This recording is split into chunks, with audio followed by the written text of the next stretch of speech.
Hello everyone, welcome back to your channel Will Power. आज हम पढ़ने जा रहे हैं प्रोनाउन के पीवाईक्यू सेट की प्रैक्टिस का सेट करेंगे आज हम, जो कि एसएससी लेवल के इसमें क्वेश्चंस होने वाले हैं। इसके फर्स्ट पार्ट में हम देखेंगे कि एरर स्पॉटिंग के हम 1 से 10 तक के क्वेश्चन रहने वाले हैं हमारे एरर स्पॉटिंग ये इसमें प्रोनाउन के ही उसमें। तो इसमें हमारा क्वेश्चन 1 कहता है each of the boys have done their homework, मतलब कि प्रत्येक लड़के ने अपना होमवर्क डन कर लिया है, कंप्लीट कर लिया है। अब हमें यहाँ पे ये ध्यान रखना है कि ईच शब्द का प्रयोग जब भी होता है तो हमें उसके साथ सिंगुलर प्रोनाउन का यूज़ करना होता है, प्लूरल प्रोनाउन का यूज़ यहाँ पे नहीं करना होता।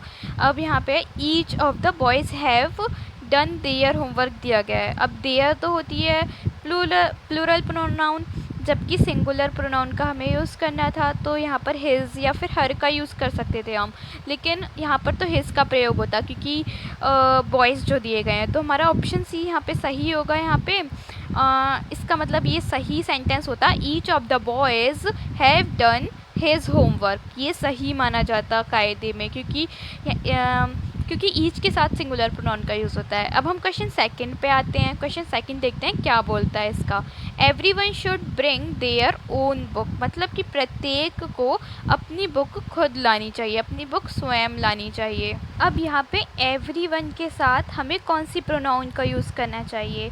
अब एवरीवन के साथ भी आपको ध्यान रखना होगा ईच की तरह ही सिंगुलर प्रोनाउन का यूज़ किया जाता है।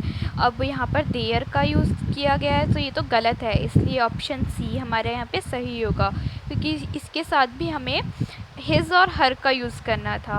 अब क्वेश्चन थर्ड देखते हैं हम, ये क्या कहता है। Neither of the girls have completed her work, मतलब कि किसी भी लड़की ने अपना काम कंप्लीट नहीं किया है। अब वो देखिए यहाँ पे क्या एरर आता है। हमें ध्यान रखना चाहिए कि जब भी नाइदर या फिर आइदर जैसे शब्दों का यूज़ होता है तो उसके साथ हमें सिंगुलर वर्ब का यूज़ करना चाहिए, प्लूरल वर्ब का यूज़ नहीं करना चाहिए। जैसे कि यहाँ पे नाइदर का यूज़ हुआ है, neither of the girls have completed her work, और हैव का यूज़ किया गया है जो कि होती है एक प्लूरल वर्ब, जबकि होना चाहिए था यहाँ पर neither of the girls has completed her work. तो ऑप्शन बी में हैव दिया गया है जो कि यहाँ पे एरर है जिसमें, तो हमारा ऑप्शन बी यहाँ पर बिल्कुल सही माना जाएगा क्योंकि हैज़ का यूज़ होना चाहिए था। क्वेश्चन फोर्थ कहता है हमारा between you and I this plan will fail.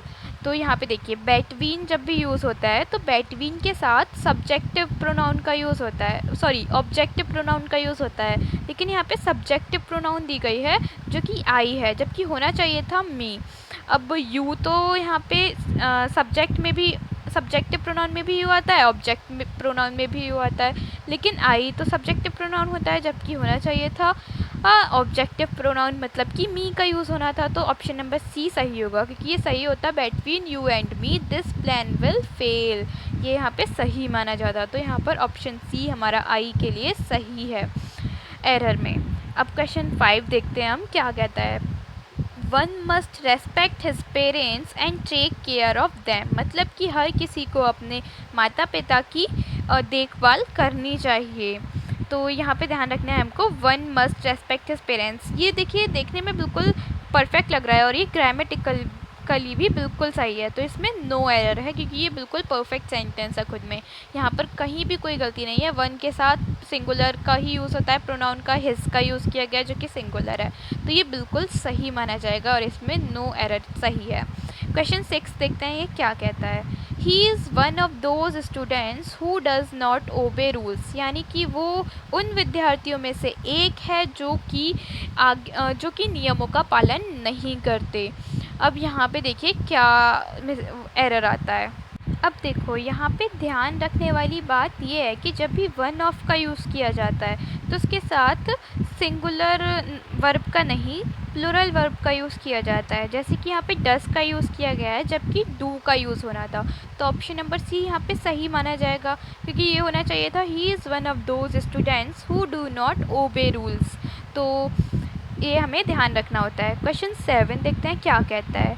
Each student must submit there assignment on time, मतलब कि प्रत्येक विद्यार्थी को वो अपने असाइनमेंट बिल्कुल समय पर सबमिट करने चाहिए। अब देखिए ईच के साथ यहाँ पर देयर का यूज़ किया गया है, जबकि ऊपर बताया गया था कि ईच के साथ हमेशा सिंगुलर प्रोनाउन का यूज़ होगा, तो ऑप्शन सी यहाँ पे सही है। क्वेश्चन 8 बोलता है कि the teacher told Ram and I to complete the work, मतलब कि द टीचर यहाँ पर सब्जेक्ट के रूप में यूज़ हुआ है और राम एंड आई ऑब्जेक्ट के रूप में यूज़ हुआ है। और जब भी एंड के साथ कोई भी दो लोग या फिर वस्तुएं वगैरह ऑब्जेक्ट के लिए यूज़ होते हैं, तो वहाँ पर जो प्रोनाउन आता है वो भी ऑब्जेक्टिव फॉर्म में आता है। अब राम तो यहाँ पे ठीक है, लेकिन आई की जगह यहाँ पर मी का यूज़ होना चाहिए था, क्योंकि आई तो सब्जेक्टिव फॉर्म होती है प्रोनाउन की और आई का ऑब्जेक्टिव फॉर्म होता है मी, तो ये होना चाहिए था the teacher told Ram and me to complete the work, ये यहाँ पर सही होता। तो ऑप्शन बी हमारा यहाँ पे बिल्कुल सही है, जिसमें कि एरर आता है क्योंकि आई नहीं होना था, मी होना था। क्वेश्चन 9 बोलता है this is the boy which won the prize, मतलब कि ये वो लड़का है जो कि प्राइज़ जीता। अब यहाँ पे ध्यान देने वाली बात ये है कि विच जो होता है वो हमेशा निर्जीव वस्तुओं के लिए यूज़ किया जाता है। यहाँ पर हमको हु का यूज़ करना था, मतलब कि this is the boy who won the prize, ये वो लड़का है जिसने प्राइज़ जीता।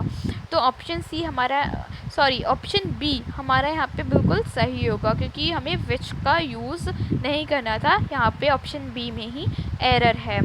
तो अब हम नेक्स्ट क्वेश्चन पे देखते हैं कि वो क्या कहता है। Question number 10 the dog wagged its tail happily. अब यहाँ पे देखिए ध्यान से कि इट्स का यूज़ किया गया है एपस्ट्रॉफी लगा के, जबकि एपस्ट्रॉफी पजेसिवनेस जहाँ पे दिखानी होती है वहाँ पे यूज़ की जाती है, जबकि यहाँ पे हमें कोई पजेसिवनेस नहीं दिखानी। यहाँ पर सिंपल बिना एपस्ट्रॉफी के यानी कि ITS सिर्फ इट्स का यूज़ होना था, तो ऑप्शन बी हमारा यहाँ पर सही होगा। अब देखिए क्वेश्चन 11 से 15 तक आते हैं, फिल इन द ब्लैंक्स। यहाँ पर 11 से लेकर 15 तक फिल इन द ब्लैंक्स दिए गए हैं। प्रोनाउन के ही अलग टाइप के क्वेश्चंस होंगे ये, जो कि थोड़े डिफरेंट होंगे। क्वेश्चन नंबर 11 बोलता है हमारा she hurt dash while playing. अब देखिए यहाँ पे शी हर्ट वाइल प्लेइंग, वो हर्ट करती है या होती है खेलने के दौरान। अब यहाँ पर हर का यूज़ नहीं हो सकता, हर्स का यूज़ नहीं हो सकता, शी का यूज़ नहीं हो सकता, बचा ऑप्शन बी।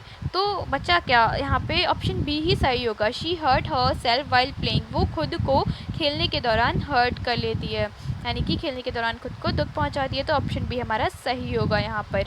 अब हम नेक्स्ट क्वेश्चन देखते हैं। Question number 12 the man dash is talking to you is my uncle, मतलब कि वो आदमी जो तुमसे बात कर रहे हैं वो मेरे अंकल हैं। अब विच तो होता है निर्जीव चीज़ों के लिए यूज़, हुम होता है ऑब्जेक्टिव फॉर्म के लिए यूज़, हुज होता है पजेसिवनेस के लिए, तो ऑप्शन सी हमारा यहाँ पे बिल्कुल सही होगा, क्योंकि the man who is talking to you is my uncle, वो आदमी जो तुमसे बात कर रहे हैं वो मेरे अंकल हैं, तो यहाँ पे ऑप्शन सी बिल्कुल सही होगा हमारा। नेक्स्ट क्वेश्चन देखते हैं अब हम क्या कहता है, जो कि है क्वेश्चन नंबर 13। अब हम नेक्स्ट क्वेश्चन पे आते हैं। दिस बुक इज़ डैश, मतलब कि ये किताब है। अब देखिए यहाँ पर हमें हक जताना है, पजेसिवनेस दिखानी है, तो यहाँ पर योर्स का यूज़ होगा, क्योंकि हमें किताब बतानी है कि ये किसकी है। दिस बुक इज़ योर्स, ये किताब तुम्हारी है। अब देखिए योर का यूज़ भी नहीं होगा यहाँ पे, यू का यूज़ भी नहीं होगा, योर सेल्फ का यूज़ भी नहीं होगा, तो योर्स हमारा यानी ऑप्शन बी सही होगा बिल्कुल, यानी कि दिस बुक इज़ योर्स, ये किताब तुम्हारी है। क्वेश्चन नंबर 14 कहता है dash of the two options is correct. अब देखिए जब भी दो चीज़ों की बात होती है तो वहाँ पर आइदर या फिर नाइदर का यूज़ किया जाता है। नाइदर का यूज़ तो नेगेटिव जब सेंटेंस होता है तब करते हैं, लेकिन आइदर का यूज़ हम तब करते हैं जब वो दो चीज़ों के बारे में भी बात कर रहा हो और वहाँ पे पॉजिटिवनेस भी हो। अब यहाँ पे आइदर ऑप्शन बिल्कुल सही होगा, ऑप्शन नंबर ए, क्योंकि ये सेंटेंस सही होगा either of the two options is correct, यानी कि इन दोनों ऑप्शंस में से कोई एक करेक्ट है, तो यहाँ पर ऑप्शन ए हमारा सही है। अब हम नेक्स्ट क्वेश्चन देखते हैं, question number 15 the players are congratulated dash, यानी कि खिलाड़ियों ने बधाइयाँ दी किससे। देखिए अब हम इसके ऑप्शन दिए गए हैं each other, them selves, one, himself. अब देखिए हिमसेल्फ यहाँ पे नहीं आएगा क्योंकि ये सिंगुलर है, और प्लेयर्स की बात हो रही है जो कि हमें बताता है कि ये प्लूरल की बात हो रही है। वन भी नहीं आएगा क्योंकि ये सिंगुलर है। यहाँ पर देम सेल्फ भी यूज़ करना गलत होगा, ईच अदर सही होगा, यानी कि option number A the players congratulated each other. खिलाड़ियों ने आपस में एक दूसरे को बधाइयाँ दी। अब क्वेश्चन 16 से 20 तक आते हैं सेंटेंस इम्प्रूवमेंट हमारे, जो कि लास्ट भी होने वाले हैं 20 तक हमारे, कि ये क्या कहते हैं देखते हैं हम इनको। इसमें सेंटेंस होगा जिसमें हमें इम्प्रूवमेंट करनी होगी। क्वेश्चन 16 बोलता है ही is taller than me.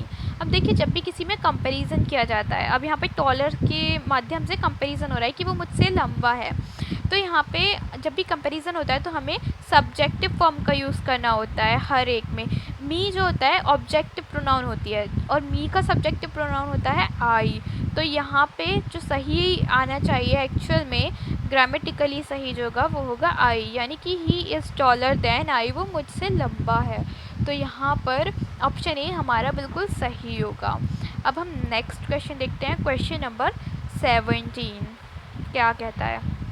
One should do their duty sincerely, यानी कि प्रत्येक व्यक्ति को अपनी ड्यूटी सिंसियरली करनी चाहिए।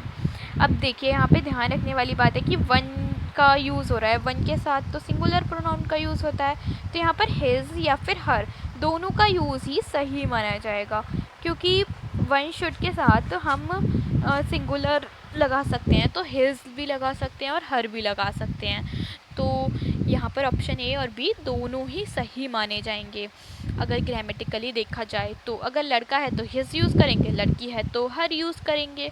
अब क्वेश्चन 18 देखते हैं।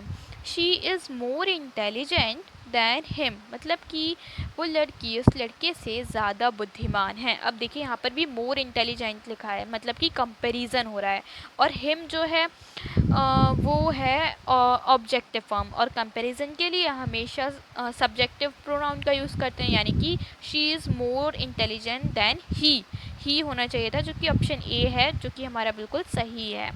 हिम की जगह ही होना चाहिए था, तब ये करेक्ट बिल्कुल ग्रामेटिकली सही माना जाता। क्वेश्चन 19 देखते हैं क्या कहता है।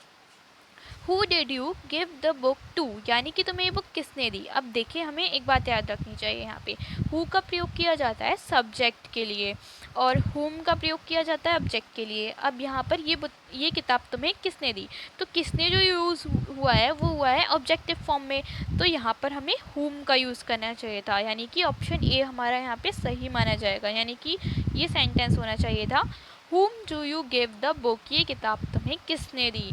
who का यूज़ यहाँ पे गलत है, whom का यूज़ सही है। अब हमारा क्वेश्चन 20 आता है, जो कि आज का लास्ट क्वेश्चन रहने वाला है। This is the same pen that I bought yesterday, ये वही सेम पेन है जो कि मैंने कल खरीदी थी। अब आपको दिख रहा है कि यहाँ पे क्लियरली कि ये बिल्कुल ही सही सेंटेंस है, बिल्कुल परफेक्ट सेंटेंस है। इसमें ऑप्शन डी नो इम्प्रूवमेंट बिल्कुल सही होगा, क्योंकि इस वाले सेंटेंस में कोई भी गड़बड़ नहीं की गई है। अब हम मिलते हैं आपसे नेक्स्ट वीडियो में। Thank you so much.